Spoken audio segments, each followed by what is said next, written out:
السلام علیکم ورحمۃ اللہ وبرکاتہ۔ الحمدللہ ایکسیرا، امید ہے آپ سب خیر و عافیت سے ہوں گے، ایمان و صحت کی بہترین حالت میں ہوں گے انشاءاللہ تعالی۔ تو آج ہم انشاءاللہ دوسرا حصہ دوم یعنی حصہ پارٹ 2 میں ہم پڑھیں گے وَأَسْتَغْفِرُكَ لِمَا لَا أَعْلَمُ بِهِ، یعنی اور میں اس شرک پر بھی تیری معافی مانگتا ہوں جو مجھے معلوم نہیں۔ اب دیکھیں ہم کیا کرتے ہیں، بعض اوقات ہمیں پتہ نہیں ہوتا اور ہم وہ کام کر جاتے ہیں۔ جیسے دیکھیں ہم چونکہ ہمارے شعور میں نہیں ہوتا، ایک نمبر 1 شعوری طور پہ شرک نہیں کرنا، اور دوسرا لا شعوری طور پہ بھی جو شرک ہم کر جاتے ہیں تو اس کے لیے ہم معافی مانگتے ہیں رب تعالیٰ سے۔ کہ دیکھیں کبھی کبھی کیا ہوتا ہے، ہم اپنی عادات کی وجہ سے ایسے کلمات اپنی زبان سے نکال دیتے ہیں، ایسے اعمال کر بیٹھتے ہیں جس میں شرک کا پہلو ہوتا ہے، گناہ کا پہلو ہوتا ہے۔ آپ کو مثال دے کر سمجھاتی ہوں۔ جیسے دیکھیں ہم تقدیر کے بارے میں، اپنی تقدیر کے بارے میں غلط عقیدہ رکھتے ہیں۔ ہم کہتے ہیں کہ ہماری تقدیر میں جو لکھا جا چکا ہے وہ کبھی نہیں مٹے گا نا۔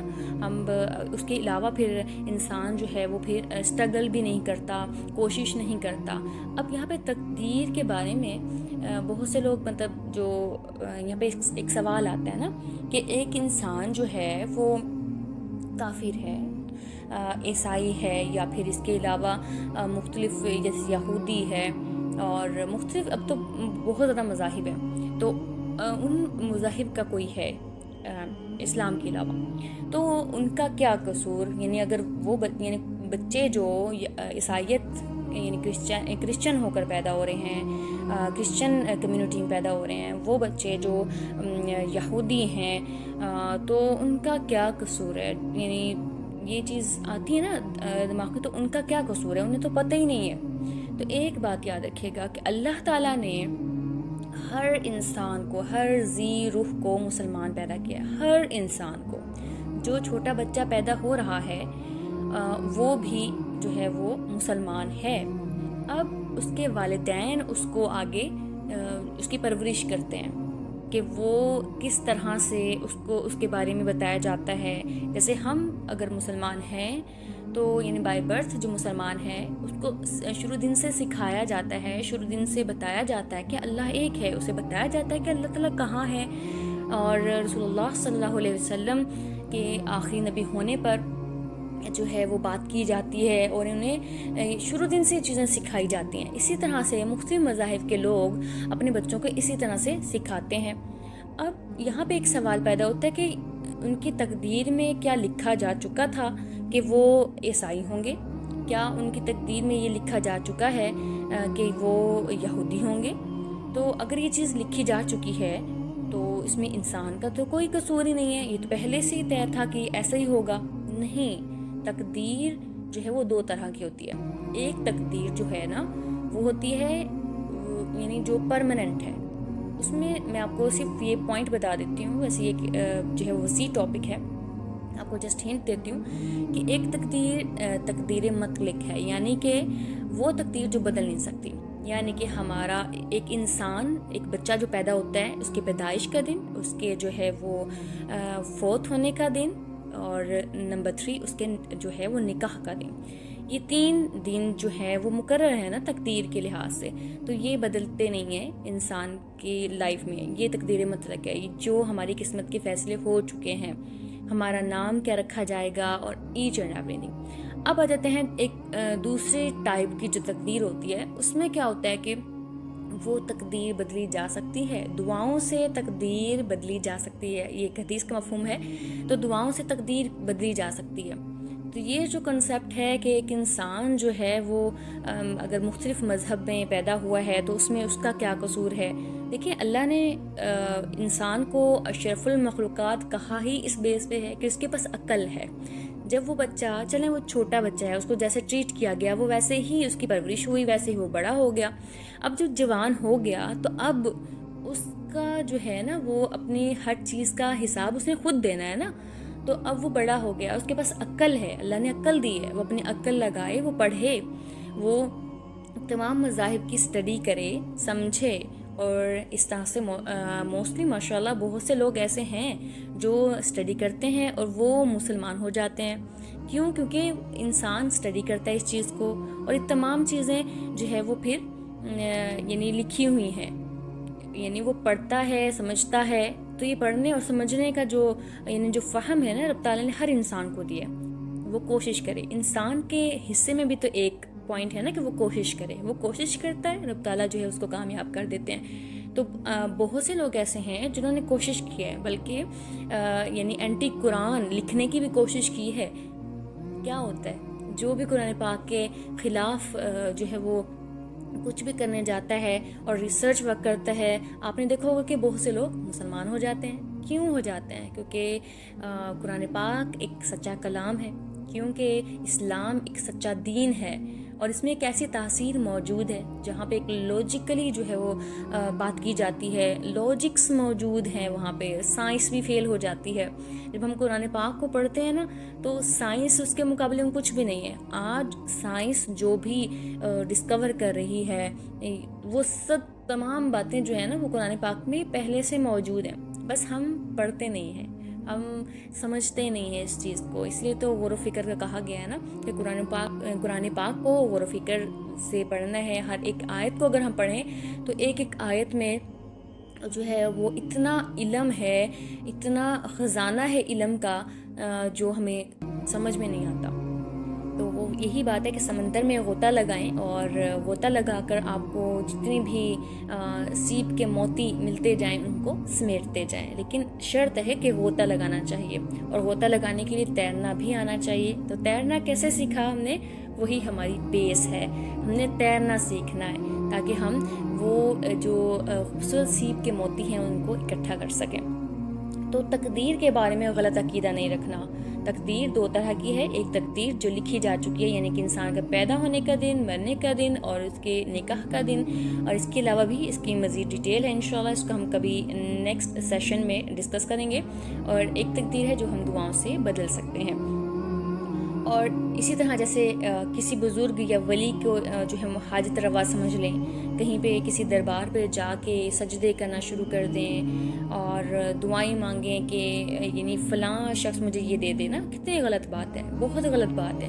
لیکن ایک حدیث کا مفہوم ہے کہ اگر آپ کو نمک بھی چاہیے تو اللہ سے مانگیں، اگر آپ کو جوتے کا تسمہ بھی چاہیے تو اللہ سے مانگیں۔ کتنی چھوٹی چھوٹی چیزیں ہیں یہ، تو یہ چھوٹی چھوٹی چیزیں بھی اگر آپ کو چاہیے تو آپ اللہ سے مانگیں۔ تو کیسے جو ہے وہ لوگ جو ہے وہ درباروں پر جاتے ہیں اور وہاں پہ جا کے منتیں مانگنے کے لیے پتہ نہیں کیا دھاگے جو ہیں وہ باندھتے ہیں، اور پھر اس کے علاوہ میں نے بہت سے لوگ ایسے ہوتے ہیں جو سجدے کر رہے ہوتے ہیں، نعوذ باللہ، مطلب سجدہ صرف رب تعالیٰ کو کیا جاتا ہے۔ اور جب ان لوگوں کو کہا جاتا ہے، منع کیا جاتا ہے، تو ان کا آگے سے ایک جو سوال ہوتا ہے جو ہم کہہ سکتے ہیں کہ بہانہ ہے کہ ہم تو ان بزرگ کے یا ان ولی کے تھرو جو ہے وہ مانگ رہے ہیں۔ تو یہ چیزیں آپ گھر میں بیٹھ کے جائے نماز پہ بیٹھ کے آپ دعا مانگ سکتے ہیں۔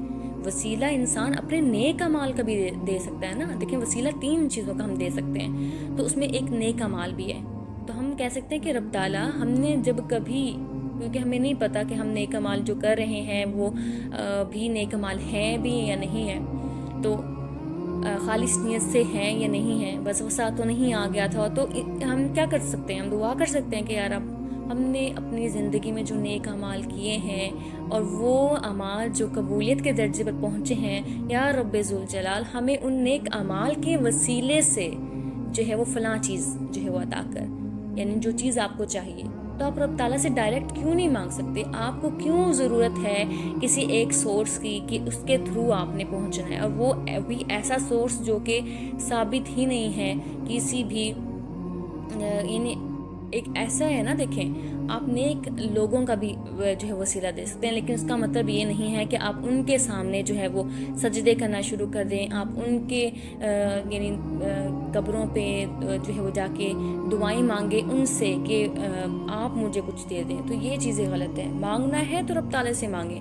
اگر آپ نے مانگنا بھی ہے کہ نہیں ہم نے کسی بزرگ یا کسی ولی کے تھرو ہی مانگنا ہے، تو آپ ان کا واسطہ وسیلہ آپ بنا سکتی ہیں اس کے تھرو، لیکن کوشش کریں کہ رب تعالیٰ کے اسم الحسنہ ہے نا، یا ذوالجلال والاکرام، اور اس کے علاوہ بھی رب تعالیٰ کے اسم الحسنہ ہیں جن کے تھرو جو ہے وہ آپ دعا کرتی ہیں تو وہ ڈائریکٹ قبولیت کے درجے پہ جاتی ہیں۔ اس کے علاوہ آپ لوگوں کے نیک اعمال ہیں، اور اسی طرح جیسے توہمات ہیں، ہم کہتے ہیں نا کہ جیسے سفسٹیکیٹڈ چیزیں ہیں، سپرسٹیشیس چیزیں ہیں، بدشگونی جو ہم لے رہے ہوتے ہیں، جادو وغیرہ، ہر چھوٹے معاملات پہ ہم کہتے ہیں کہ کسی نے مجھ پر جادو کروا دیا، ہر چھوٹی بات پہ اگر کوئی بیمار ہو گیا ہم کہتے ہیں کہ ہمیں پتہ ہے کہ نظر بد برحق ہے، لیکن پھر بھی چھوٹی چھوٹی باتوں پہ ہم کہتے ہیں نظر لگا دی ہر کسی نے نا، یعنی فلاں شخص نے نظر لگا دی ہے، مجھے تھوڑی سی ترقی ہونا شروع ہوئی ہے تو آپ کو تھوڑا سا وہاں پہ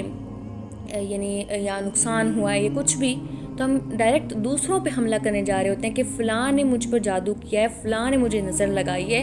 اور پھر ہم بدشگونی کو اگر دیکھیں تو اس میں آ جاتا ہے کہ جیسے بلی راستہ کاٹ گئی ہے تو برا ہوتا ہے، اور اس کے علاوہ جو ہے وہ جیسے کوئی کانچ ٹوٹ جائے تو اچھا ہوگا، اگر گھر میں کوئی گھر کے منڈیر پر جو ہے وہ کوا بولے تو ہم کہتے ہیں کہ کوئی مہمان آئے گا، تو یہ ساری بدشگونی ہے. اگر ان بدشگونیوں پہ اور یہ چھوٹی چھوٹی باتوں پہ یہ کہنا کہ جادو ہو گیا، جادو کر دیا اس نے مجھ پر، یقین اگر جا رہا ہے تو دیکھے گا کہ یہ بھی شرک کے دائرے میں آتا ہے. کیسے آتا ہے؟ دیکھیں یہ لا علمی میں ہمیں کام کر رہے ہوتے ہیں، ہم اپنے جو ہے وہ لا علمی میں ہمیں اس چیز کا شعور ہی نہیں ہے کہ یہ جس باتیں ہم کر رہے ہوتے ہیں تو اس میں بھی شرک کا فیکٹر آتا ہے. کیسے فیکٹر کیا ہے؟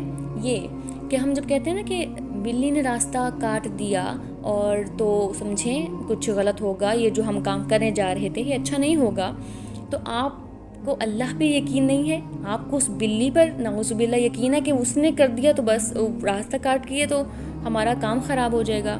آپ دیکھیں جب ہم کہتے ہیں کہ جی فلاں نے جو ہے وہ یعنی کانچ ٹوٹا تو اچھا ہوگا، یعنی کانچ کے اندر تو خود اتنی سخت نہیں تھی، وہ تو ٹوٹ گیا، اور ہم کہتے ہیں کہ فلاں کی وجہ سے تو یعنی اس کام کی وجہ سے ہماری زندگی میں بڑی خوشحالی آئے گی، چاہے آپ کے خود کے اعمال ایسے ہوں بھی نہ.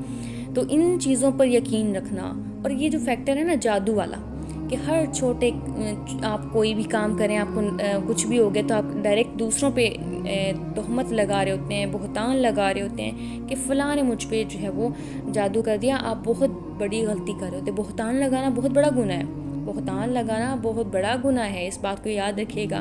تو یہ باتیں، ان باتوں سے پرہیز کریں، ان سے بچیں.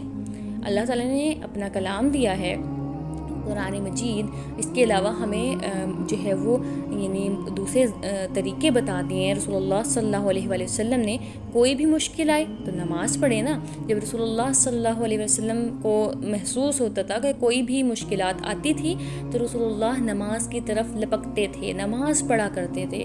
اب نماز دیکھیں 5 نمازیں تو فرض ہیں نا، اس کے علاوہ نماز پڑھنا، یعنی جب کوئی مشکل آ رہی ہے تو کیا کریں؟ وضو کریں اچھے سے اور جا کے 2 نفل ادا کریں اور رب تعالیٰ سے دعا کریں، وَاسْتَعِينُوا بِالصَّبْرِ وَالصَّلَاةِ، کہ اللہ یعنی آپ نے مدد مانگنی ہے تو صبر اور نماز سے جو ہے وہ یعنی مدد مانگے. نماز سے صبر مانگنا کیسا ہوتا ہے؟ نماز سے صبر مانگنا یعنی ہم اللہ سے جو ہے وہ بات کر رہے ہوتے ہیں. جب ہم اللہ سے بات کرتے ہیں تو ظاہر سی بات ہے اپنی مشکلات رب تعالیٰ کے سامنے رکھ رہے ہوتے ہیں. آپ سوچ سکتے ہیں اتنی بلند ذات، اس کے سامنے جب ہم اپنی مشکلات رکھیں گے تو آپ کو کیا لگتا ہے کہ وہ حل نہیں ہوں گے؟ یہ یقین اور یہ توکل کی بات ہے. اگر آپ کا یقین پختہ ہے، آپ کا توکل مضبوط ہے، آپ توکل کے درجے پہ پہنچ چکے ہیں تو آپ کے سارے معاملات سیدھے ہو جائیں گے. آپ کے مائنڈ سے تمام سپرسٹیشیس باتیں اور یہ تمام جو یعنی غلط توہمات دماغ میں آ جاتی ہیں، خلافاتی دماغ، پتہ نہیں کیا کیا مائنڈ میں جو ہے وہ کہہ سکتے ہیں کہ یہ جو شیطان ہے پتہ نہیں کیا کیا وسوسے ڈالتا ہے، تو ان سے ہم بچ جائیں گے انشاءاللہ. تو یہ جو حصہ ہے وہ ہمیں لا علمی میں ہونے والے ایسی غلطیوں پر بھی اللہ سے مغفرت مانگنے کی تلقین کرتا ہے. تو یہ دیکھیں کتنا ہمارے لیے بہت ہی امپورٹنٹ پارٹ ہے. وَأَسْتَغْفِرُكَ لِمَا لَا أَعْلَمُ بِهِ، یعنی اللہ ہم اس شرک سے بھی معافی مانگ رہے ہیں جو ہمیں پتہ ہی نہیں تھا، ہم نے لا علمی میں کر دیا. آج کے لیے اتنا ہی. السلام علیکم ورحمۃ اللہ وبرکاتہ. اگر آپ کو یہ ویڈیو اچھی لگی ہے تو لائک کریں، شیئر کریں اینڈ سبسکرائب کرنا مت بھولیں تاکہ آپ کو آنے والی ویڈیوز کی نوٹیفیکیشن ملتی رہے.